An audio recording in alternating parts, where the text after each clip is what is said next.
하나님, 우리에게 명철함과 지혜를 더하여 주시옵소서.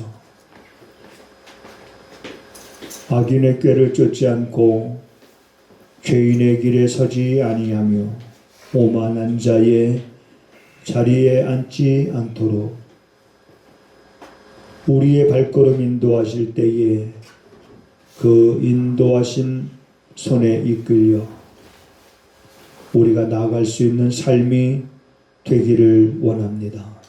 말씀을 들을 때에 그 말씀 속에서 하나님의 세미한 음성을 듣게 하시고 이제는 그 말씀을 삶의 원칙과 규범으로 삼아 우리가 세상을 살아갈 때에 악인의 꾀에 빠지지 아니하는 성도들의 온전한 그 모습, 그리고 그러한 모습을 통해서 하나님 살아계심을 드러내 보일 수 있는 성도들의 거룩한 삶이 될 수 있도록 오늘도 말씀을 들을 때에 그 말씀을 통해서 우리가 새롭게 다져질 수 있는 은혜의 시간이 되게 하여 주시옵소서.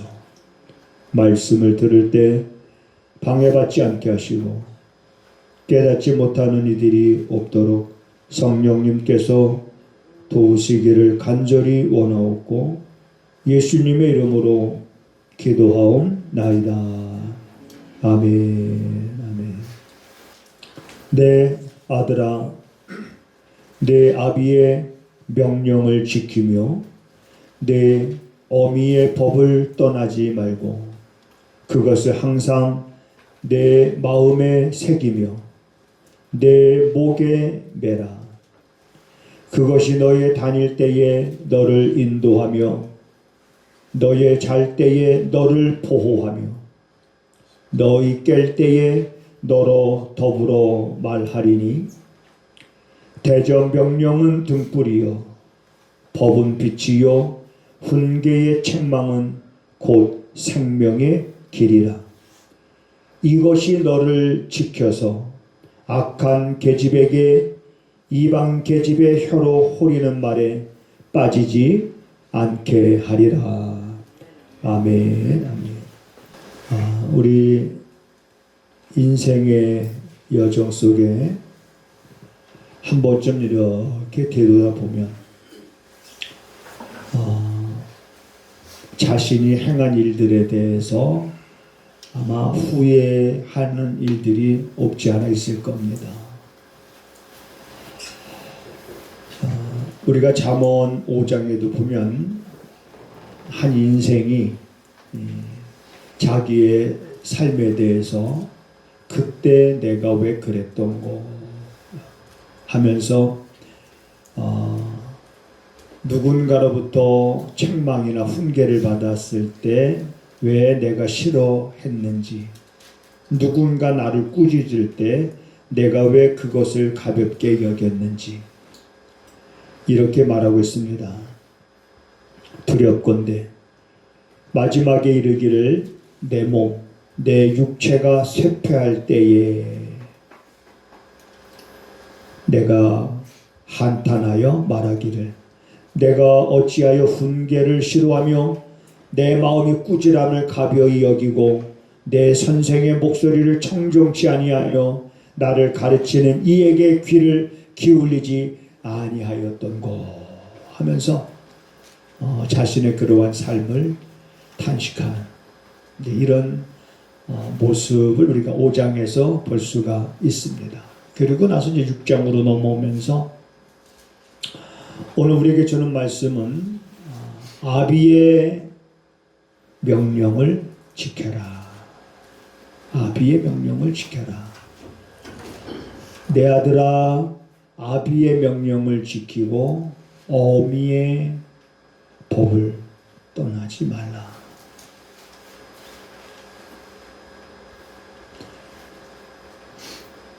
내 아들아, 내 아비의 명령을 지키며 내 어미의 법을 떠나지 말고 그것을 항상 내 마음에 새기며 항상 마음에 새기라는 말씀. 마음에 새기며 내 목에 매라. 대저 명령은 등불이요 법은 빛이요 훈계의 책망은 곧 생명의 길이니라. 이것이 곧 너를 지켜서 악에 빠지지 않게 할 것이라고 하는 것이죠. 오늘 본문의 말씀입니다. 자, 사람들은 칭찬을 받을 때는 아무런 거부감이 없습니다. 여러분, 칭찬은 고래도 춤을 추게 한다라는 그런 책이 있습니다. 그만큼 칭찬의 효과는 사실은 굉장히 크다고 볼 수 있습니다. 그래서 우리가 자라나는 아이뿐만 아니라 우리 성도들의 관계 속에서도 정말 칭찬하는 것에 여러분 인색하지 말아야 됩니다. 칭찬을 잘하는 건 정말 좋은 일입니다. 사람은 칭찬을 받을 때 그걸 거부하는 사람들이 없습니다. 칭찬을 하면 칭찬의 말은 잘 스며듭니다. 그 사람 마음속에 깊숙이 스며들어서 그 사람의 칭찬의 말로 인해서 기분이 좋아집니다. 용기가 나기도 합니다. 위로를 받기도 합니다. 격려가 되기도 합니다. 새힘을 얻기도 합니다. 그래서 누군가가 나를 칭찬하면 아우 잘했어요. 아우 정말 좋아졌는데요. 아유 하면서 이렇게 칭찬해주면 이 칭찬은 우리에게 큰 힘이 되어집니다. 그리고 이런 칭찬은 어떤 사람이든지 거부하지 않습니다. 잘 스며듭니다. 그런데 책망의 훈계의 책망, 이거는 왠지 잘 스며들지를 않습니다. 우리가 성경에서 특히 왕정정치 시대 때에 많은 왕들이 등장합니다. 하나님께서는 선지자를 통해서 왕들이 잘못했을 때 훈계의 책망을 하십니다. 그런데 그 책망을 듣고 돌아섰던 왕들은 그렇게 많지 않습니다. 왜? 이 훈계의 책망은 왜 이렇게 스며들지 않을까? 훈계의 책망은 따라서 하시겠습니다. 생명의 길이니라. 네, 오늘 본문의 말씀에 훈계의 책망은 생명의 길이니라. 우리가 물론 아비의 명령, 어미의 법, 내 아들아 그러면서 아버지의 명령, 어미의 법이라고 말했지만 이것은 엄밀히 말하면 우리에게 주시는 하나님의 말씀을 말하고 있는 거겠지요. 하나님의 명령, 우리에게 주시는 그분의 말씀. 그래서 그 명령대로 우리가 명령에 순종하고 그분의 법을 잘 지키면서 그 법을 떠나지 않는 삶을 우리가 살아간다면 얼마나 좋겠습니까? 그런데 왠지 우리에게 말씀하고 있음에도 불구하고 그 말씀에 합당한 삶을 살지 못하고 그 말씀에 반대가 되는 방향 쪽으로 우리들의 발걸음을 돌릴 때가 많이 있습니다. 그런데 그것이 문제가 아니라 그러한 우리들의 삶을 하나님이 선지자를 통해서 아니면 누구를 통해서 책망하실 때 그걸 듣지 않는 것이 여러분 문제입니다. 그 책망을 듣고 돌이킬 줄 아는 것 또한 여러분 삶의 지혜인 줄 믿으시기를 바랍니다. 어느 날 하나님은 가인에게 이렇게 말씀하십니다. 가인아, 네 안색이 변하면 어찌 미뇨. 안색이 변했어요. 무슨 일이 있는 겁니다. 사람의 안색이 변했다는 것은 무슨 일이 있는 거예요.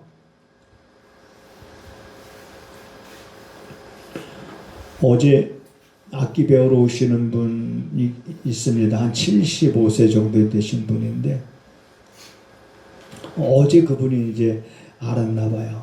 아유 목사님, 아프셨다면서요? 그래서 네, 몸은 조금 업그레이드 했습니다. 그랬더니 어쩐지 지난주에 목사님 얼굴이 조금, 그래서 어디 목사님 다이어트 하시나 그렇게 생각을 했습니다. 몸이 안 좋아도 사람의 얼굴의 안색이 사람이 보고 어디 아픈가 보다, 무슨 일이 있나 보다. 가인에게도 무슨 일이 있었던 거예요. 하나님이 가인아 너의 안색이 변하면 어찌미뇨. 우리가 잘 아는 것처럼 여러분, 왜 가인의 안색이 변했습니까? 가인은 자기의 제사는 연락되지 않고 동생 아벨의 제사가 연락이 됨으로 인해서 동생을 미워하게 됐습니다. 창세기에 보면 가인과 재물, 과자라는 말을 좀 우리가 살펴볼 필요가 있어요. 가인과 재물, 아벨과 재물. 재물에 문제가 있던 것일까? 아니면 그들의 마음에 문제가 있었던 것일까? 많은 분들은 다양하게 해석합니다만 이렇게도 보고 저렇게도 보고, 오늘 우리가 보는 것은 제가 볼 땐 가인의 마음에 문제가 있었던 것 같습니다. 그래서 가인의 제사는 연락이 안 됐죠. 자, 가인의 마음속에 죄의 소원이 싹 듭니다. 그래 하나님이 가인에게 이렇게 말씀하시는 거예요. 가인아, 내 마음에 죄의 소원이 다스려라.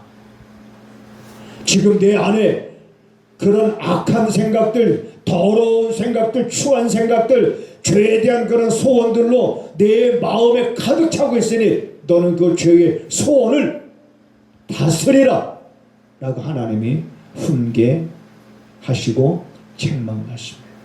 그러면 깨닫고 주님 잘못했습니다. 내 안에 이런 죄의 소원 품은 것을 버리게 하시옵소서. 그러면서 돌아서면 되는 거예요. 근데 그 훈계와 책망을 가벼이 여겼습니다. 내가 어찌하여 그 훈계를 듣지 아니하였던고. 후에는 이런 책망을, 이런 후회를 했을지 모르겠습니다만 가인은 돌이키지 않았습니다. 그래 결국 가인은 돌로 자기 동생을 쳐서 죽이는 그런 죄를 범하고 맙니다. 얼마나 끔찍한 일입니까? 발람이라고 하는 선지자는 처음에 하나님의 말씀을 듣고 하나님의 말씀에 순종하는 것 같았었으나 나중에 발람에 대한 계시록의 말을 보면 계시록에서 버가모 교회를 책망할 때 이렇게 책망합니다. 버가모 교회를 향해서 너희 가운데는 니골라당과 발람의 교훈을 쫓는 자가 있도다. 발람의 교훈을 쫓는다. 발람의 교훈을 쫓다는 것은 말씀으로부터 떠나는 자가 있다는 얘기예요. 말씀을 거역하는 자가 있다는 얘기예요. 그게 버가모 교회가 책망받은 이유 가운데 하나입니다. 그래 이 발람은 하다못해 하나님이 발람이 타고 가던 나귀의 입을 열어서 발람을 책망하게.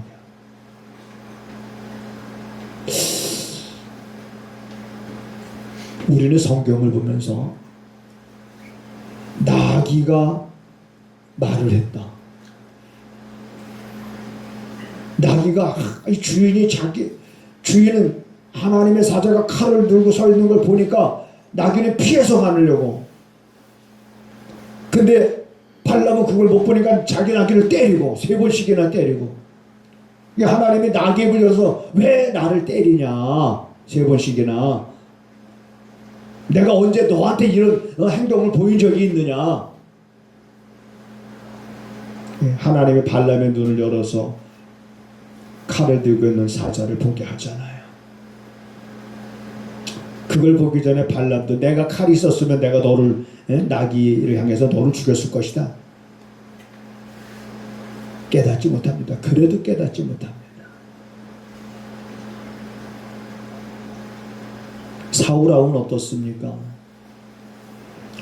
사울왕은 사무엘로부터 책망을 받습니다. 왕이여, 어찌하여 망령된 일을 행하였나이까?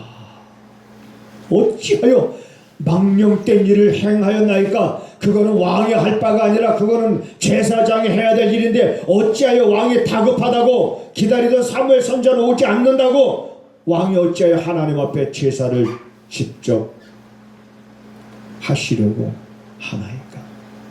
하나님의 정한 법에 대해서 왕이 불순종을 하는 사울왕을 등해서 망령되이 행하였나이다. 그 이후에도 아말렉 족속을 진멸하라고 했지만은 사울은 하나님 말씀대로 진멸하지 않고 좋은 짐승들, 양떼들을 남겨놓은. 선지자가 왔을 때 이 울음소리는 뭐냐? 저 좋은 것들은 죽이기가 너무 아깝고 하나님 앞에 제사를 드리려고 남겨놓은 것입니다 라고 변명하잖아요.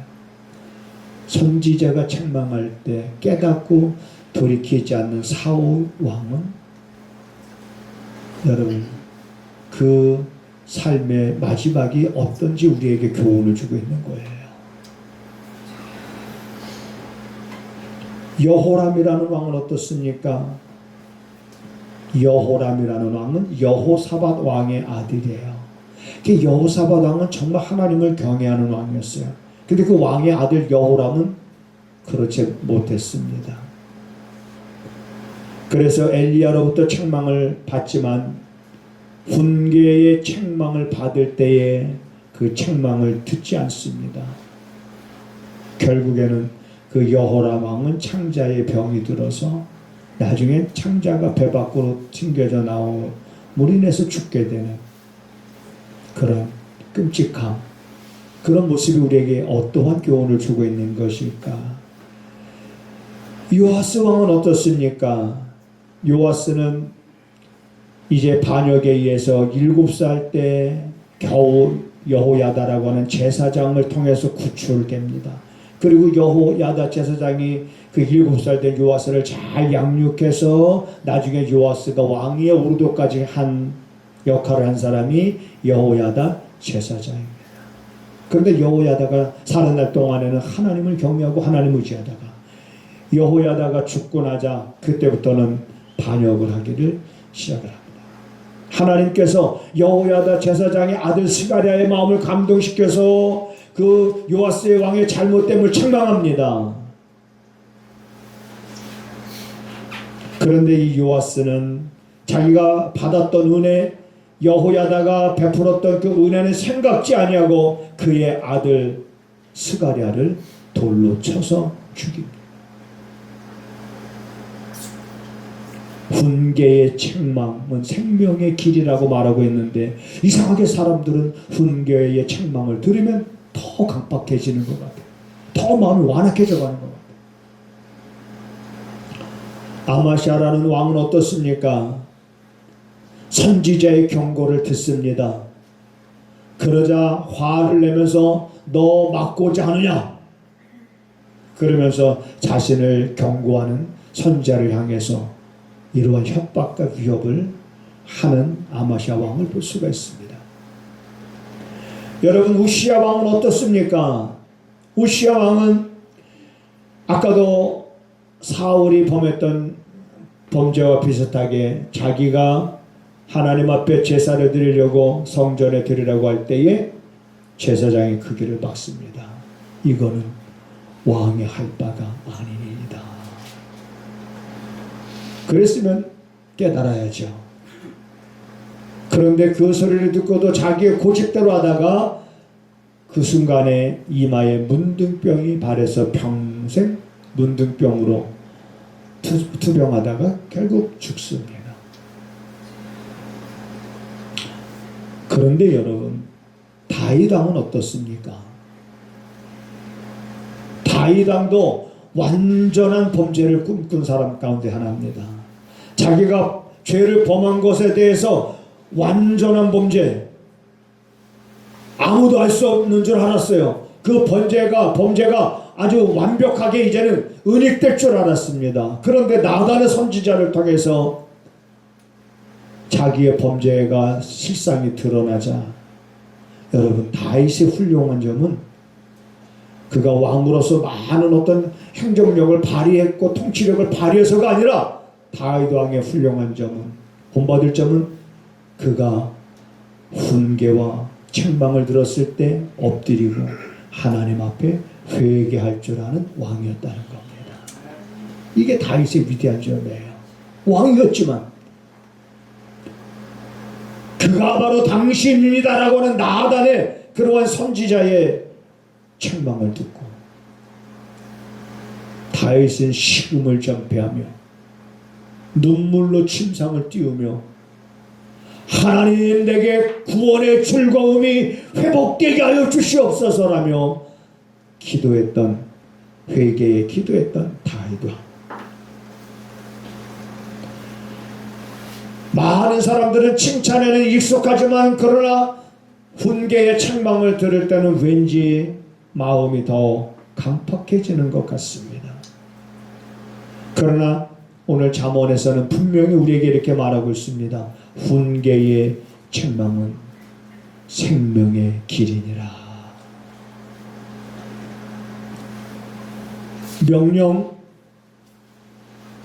명령은 등불이요 법은 빛이라. 그게 무슨 뜻입니까? 다 같은 의미가 있습니다. 하나님께서 우리에게 하시는 말씀, 명령, 그분이 우리에게 정하신 법, 이러한 것들이 누구를 위한 것인가 라고 봤을 때 그것은 우리 자신들을 위한 것임에도 불구하고 우리들은 그대로 법을, 명령을 지키거나 어미의 법을 자꾸 떠나게 됩니다. 그런데 그게 문제가 아니라 그랬을 때 우리의 잘못된 것, 명령을 지키지 않고 불순종하며 살아갈 뿐만 아니라 그 법에서 자꾸 떠나는 우리를 향해서 하나님이 우리에게 책망하거나 누군가를 통해서 우리의 잘못을 지적하고 훈계하거나 할 때에 그것을 들으려고 하지 않는 것이 문제가 됩니다. 그 들으려고 하지 않는 사람들은 나중에 그런 후회를 하게 되는 거예요. 내가 어찌하여 훈계를 싫어하며 내 마음이 꾸준함을 가벼이 여기고 내 선생의 목소리를 청정치 아니하며 나를 가르치는 이에게 귀를 기울이지 아니하였던고 하면서 나중엔 이러한 탄식을 하게 되는, 나는 여러분들이 우리가 완벽하게 그 명령대로 살아갈 수는 없습니다. 우리가 완벽하게 그 법을 떠나지 아니하고 그 법을 지키면서 살아갈 수는 없습니다. 때로는 벗어날 때도 있어요. 때로는 불순종할 때도 있습니다. 때로는 내 생각이 앞서갈 때가 있어요. 때로는 타협할 때가 있습니다. 때로는 알면서도 그 아는 그 자리, 있으면 안 되는 그 자리 알면서도 여전히 머무를 수밖에 없는 우리들의 연약함이 있습니다. 그걸 하나님이 문제 삼지 않습니다. 뭘 문제 삼습니까? 책망하고 훈계할 때에 그걸 듣지 않는 것이 우리에게 큰 문제가 된다는 것을 우리가 알게 됩니다. 그러므로 이제 우리들은 명령과 벽도를, 즉 우리들의 마음에 새기고 내 목에 매라고 그랬습니다. 여러분, 이런 표현들이 뭐겠습니까? 마음에 새기고 내 목에 맨다.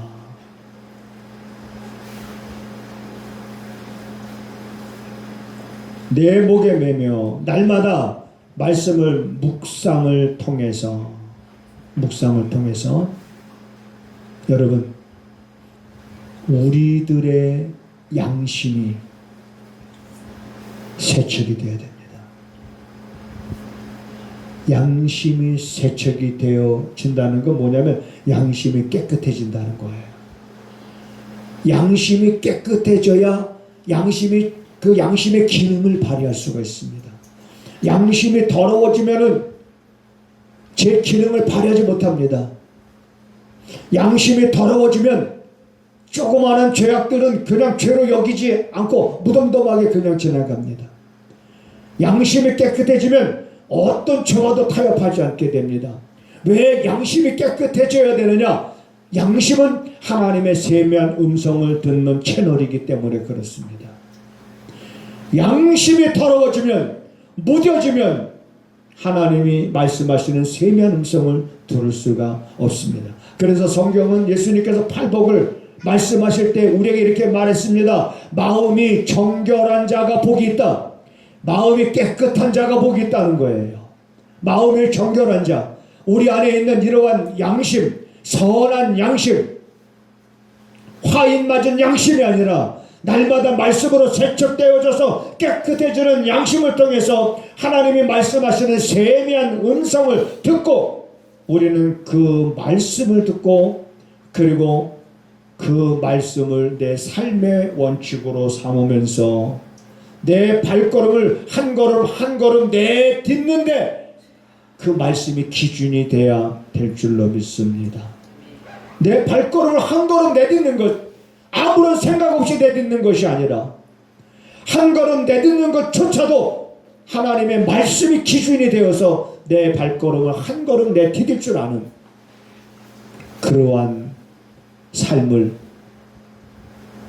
여러분 우리가 살아가야 되는 줄 믿습니다. 신앙생활은 앞으로 점점 더 여러분 하기 힘들어질 겁니다. 죄송합니다 이렇게 말해서. 왜 신앙생활은 점점 더 힘들어질 거냐고 말하면 세상이 좋아지기 때문에, 세상이 화려해지기 때문에, 세상이 너무 편의주의로 이제 흘러가기 때문에 자꾸 우리 그리스도인들을 유혹하게 될 겁니다. 그래서 여러분 오늘 본문은 그렇게 말하고 있는 거예요. 다시 한번 오늘 본문 확인해 보겠습니다. 잠언 6장에 보면 자 24절에 그렇게 말하고 있습니다. 이것이 뭡니까? 이것이라는 것은 아비의 명령이요 어미의 법을 말하는 겁니다. 아비의 명령은 등불이요 어미의 법은 빛이라는 겁니다. 그래서 이것이 너를 지킨다는 거예요. 어떻게 이것이 너를 지키냐? 그것이 내 발걸음을 정하기 때문에 그것이 나를 지키는 거예요. 그래서 이것이 너를 지켜서 악한 계집이라고 그랬습니다. 이방 계집의 혀로 호리는 그러한 간교한 꾀임에 빠지지 않을 것이다. 우리가 살아가면서 세상에 그 어떠한 이제는 간교한 꾀임, 이 정도는 괜찮지, 이렇게 하는 거야 하나님도 봐주시겠지, 내 형편 아시겠지, 이러한 꼬임, 이렇게 호리는 이러한 말들에 넘어지지 아니하고 너를 지킬 것이다. 그러므로 여러분 나를 지키는 것은 말씀입니다. 오직 주의 말씀, 생명의 말씀. 그러니 여러분 우리가 이 말씀을 가까이 해야 되겠습니까? 멀리 해야 되겠습니까? 어떻게 쓰든지 우리들은 이 말씀에 젖어서 살려고 몸부림쳐야 됩니다. 눈을 뜨자마자 말씀 봐야 됩니다. 시간만 하면은 말씀을 볼 수 있어야 됩니다. 묵상할 수 있어야 됩니다. 묵상하는 자가 복이 있다라고 말하잖아요. 그래서 이 말씀이 바로 내 발의 등이요 내 길의 빛이니다. 이 말은 이 말씀이 내가 걸어갈 길을 이미 비추고 있다는 거예요. 말씀이 내가 걸어갈 길을 비추고 있는데 그 길이 힘들고 어렵다고 해서 말씀이 비추는 그 길을 우리는 애써 부인하고 다른 길로 갈 수 있는 것이 우리 사람들이기 때문에 말씀이 비추는 그 길을 우리가 정말 분명히 여러분 볼 수 있도록 여러분의 눈도 밝아지고 여러분의 귀도 말씀을 듣는데 익숙해지고 여러분의 마음도 하나님께로 온전히 향해서 우리가 신앙생활하기 여러분 점점 세상은 힘들어져요. 그렇지만 여러분 이걸 아셔야 됩니다. 그럼에도 그 가운데서 우리가 누리는 평안을 하나님이 주시는 줄 믿으시기 바랍니다. 어떤 환난과 어떤 핍박과 어떤 고난이 우리에게 몰아닥친다 할지라도 주 나의 대장 되시고 주 나의 피난처가 되시고 주 나의 바위가 되시니 나는 그 틈에서 안식을 누리리라. 평안을 누리리라. 걱정하지 마세요. 두려워하지 마세요. 우리는 두려워할 것 없습니다. 오직 오늘 말씀 묵상하면서 혹이라도 누가 나를 칭찬하면 감사히 받아들이고 누가 나를 훈계하고 책망하면 그 또한 겸허히 받아들이면서 아 내가 그랬었구나 하면서 오히려 그것이 여러분들에게 생명의 길이 되어지는 이런 놀라운 삶을 우리가 함께 살아갈 수 있기를 주님의 이름으로 부탁을 드립니다. 오늘도 하나님 사랑하는 성도들이 하나님 앞에 믿음으로 예물을 드렸습니다.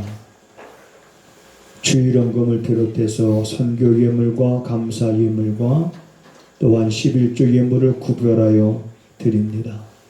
흠양하시고 사랑하는 성도들의 삶에 있어서 저들의 필요한 것 아시는 하나님 때를 따라 돕는 은혜로 채워주셔서 성도들마다 부족함 없음을 고백할 뿐만 아니라 때로는 삶의 시련과 고난이 복이 되었다 간증할 수 있는 복된 삶이 될 수 있도록 하나님 크신 은총을 시간마다 베풀어 주시옵소서. 사랑하는 성도들이 꾸는 삶이 되지 않게 하시고 이제 하나님 꾸어주는 그러한 삶이 되도록 하나님 하늘의 신령한 은총과 땅에 기름진 것들로 하나님 채워 주시옵소서. 지금은 우리 구주 예수 그리스도의 은혜와 우리 아버지 하나님의 무한하신 사랑하심과 성령의 감화감동 역사 위로 교통하시니 오늘도 말씀을 듣고 그 마음을 하나님께로 향한 사랑하는 성도들의 그 심령과 그들의 가정과 그들의 선을 하는 모든 일 가운데 지금부터 영원하기를 간절히 축원하옵나이다. 아멘. 아멘.